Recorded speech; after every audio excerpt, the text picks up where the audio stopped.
cempleng wis bagus neh wajahe. Wah.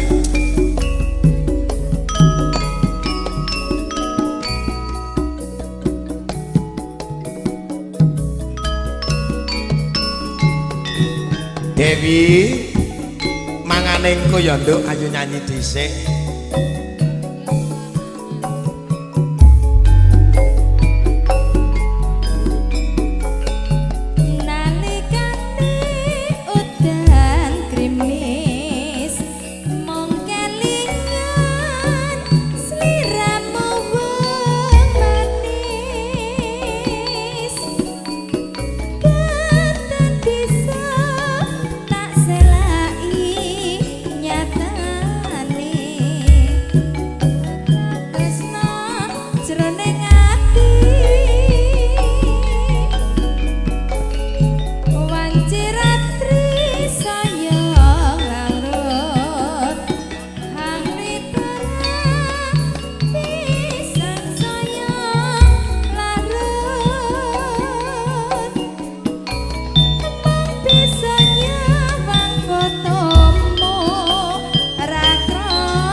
Semoga para bapak ingkang sampun pikantuk sampun panghormatan kawula tunggal jumeneng dumawah tresna bojone wong liya katur kunjuk Mbah Sumarlan utawi Mbah Lam sopir pidalem wonten ing Laladan Barang Panggul tanggalipun 17 September warsa kalenggahan punika. Yo tenang ae karo Dik Gilis kok iki kok. Iya.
pamundhut saking Mbah Sumarlan didalem wonten barang panggul 17 September di Wilis. Yo. Iki Dik Wilis apa Dik Nana? Dik Nana. Wong kembalan gendinge tresno bojone wong panggan.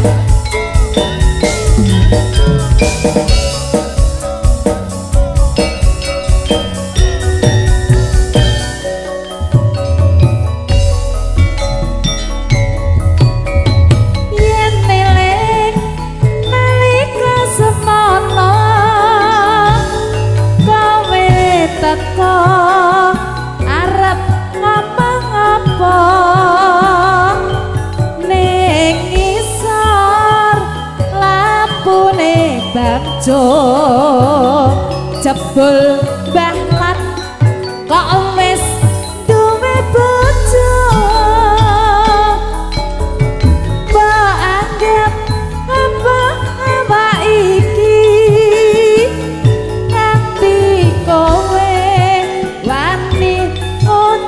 janji kaget tenan hatiku iki jebul kowe wis rapi resmi tresno kok bojone wong yen weruh aku mung bisa demrong sing tak jaluk waktu kanggo aku senadyan sedelo bisa nambani kangenku kembang mladi arom gandane hati iki mung mikir kae wani sumpah tresnamu iki suci mugi Gusti tansah ngijabahi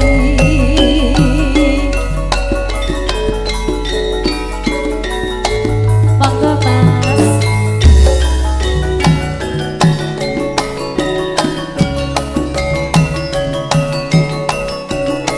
Kang Mas Waris gelang alit katur kunjuk panjenengan.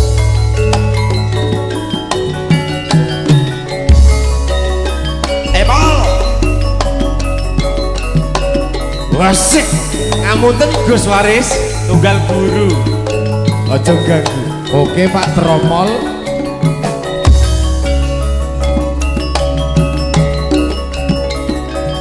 Daleme Mas Noble lho iki. Ndak manjing Noble iki. Lah iya.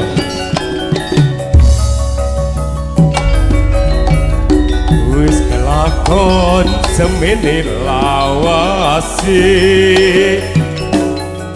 Isun yariko ketyani semono sun imbangi mula riko kudyangane ati segara yo ana pesisire sun lasana watese wedya kopi balung nangka raina wengi ya mung katon rika yo wis kelendi maneh saiki siwangan kepengin kumpul maneh tak kirana piawane eman daneo senenge ati ketemu ring dina mburi gelang alit yen ning driji aja lali tumekaning pati.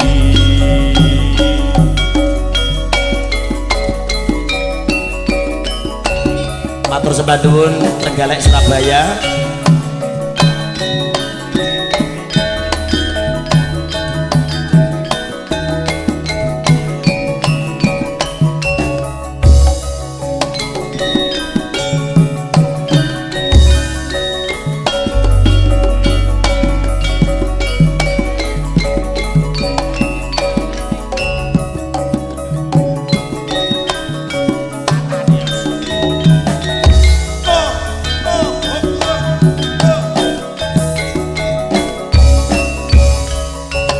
PP Trenggalek Surabaya asik gratis.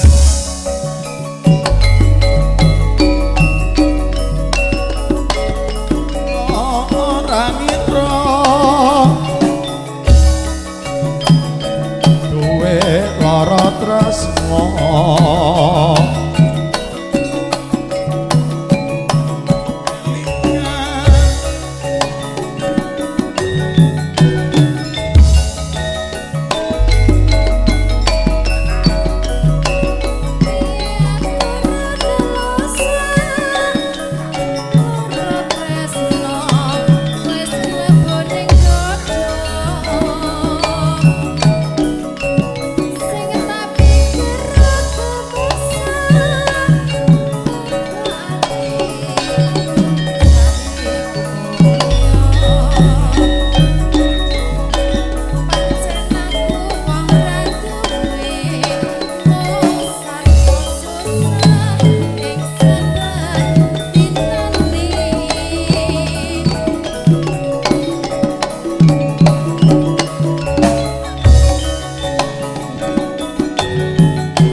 Sing tak pikir rumangsa mergo saiki sun dodo.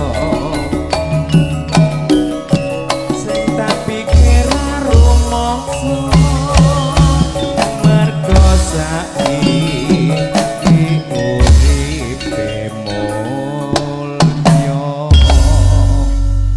Matur buwing sembah nuwun sedulur bintang Indonesia. Ugi saking kadang-kadang pandemen tresna budaya langen pisan tayub. Menika giya maturaken matur sembah nuwun atas sedaya rawuhipun wonten dalem gung panjenenganipun Mas Supri Nobli. Nggih.